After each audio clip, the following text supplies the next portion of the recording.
So you're probably wondering why the show is called Panic at the Buffet. This story will explain that. So you've all heard of the restaurant called Hungry Wok before? Yes. Yeah, big man. This is how I know I've found my people. Normally, not many people respond when I say Hungry Wok, so you're all my people. But the first time I went to a Hungry Wok, it was a little bit of an interesting experience because I didn't quite understand it's like a lot of trust they place in you. Like if you don't know what Hungry Wok is, it's kind of like a mall. It's like a Chinese buffet at the mall, for lack of a better word. And their business model is basically like, instead of like a regular restaurant where you pay them and they decide how much of the food you get, they just give you like a plastic container.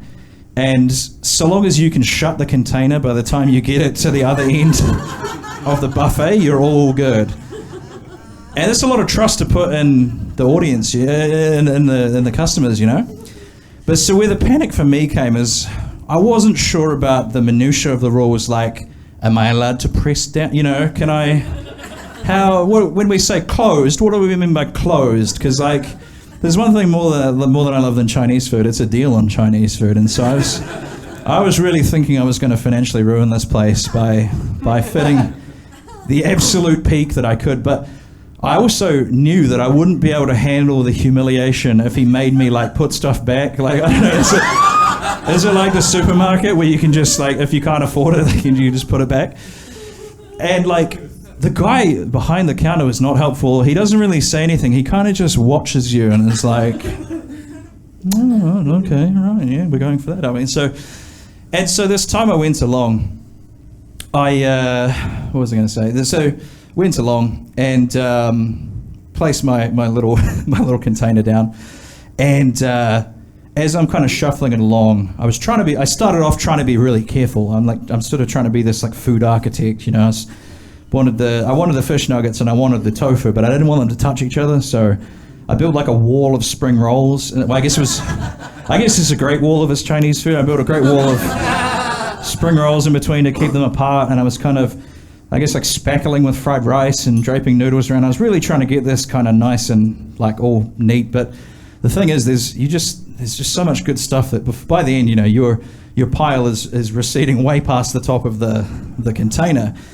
And so when you get to the end, that's the moment of truth, because it has to close, and I don't know what the punishment is if I can't get it to close. Like I wouldn't be able to handle doing it again. So I just thought, okay, there's only one thing for it. I just gotta start pushing down and see what happens. And I'm hearing things kind of crunch and squelch as I'm, you know, leaning basically my whole kind of body weight on this thing, and then, you know, you need that click of the plastic thing meeting, and so you're holding it down, you're pressing down with all your body might, and then eventually you hear that kind of snap and the click, and you're like, okay. And, you know, like it's a Jack in the Box, you kind of take your hands gingerly off it, and you got to wait 1 Mississippi, 2 Mississippi, 3 Mississippi, and you look over at the guy, and he kind of gives you like a little nod, and you're like, okay, and then chuck it and throw it in your bag. It feels like you got away with a heist is kind of what it feels like, you know what I mean?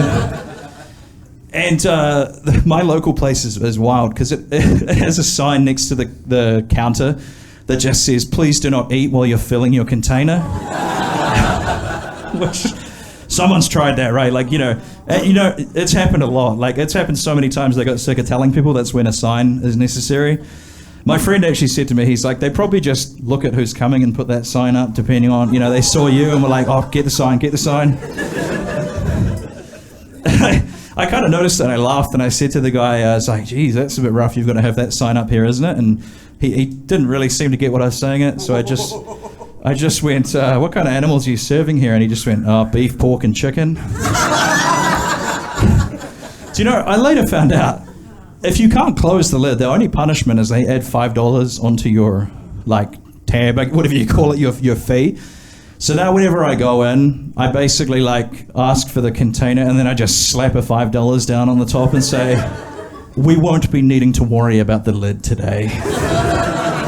It's like, you know, it's almost like I'm ordering like a large, so you know what I mean? That's how casual I say it.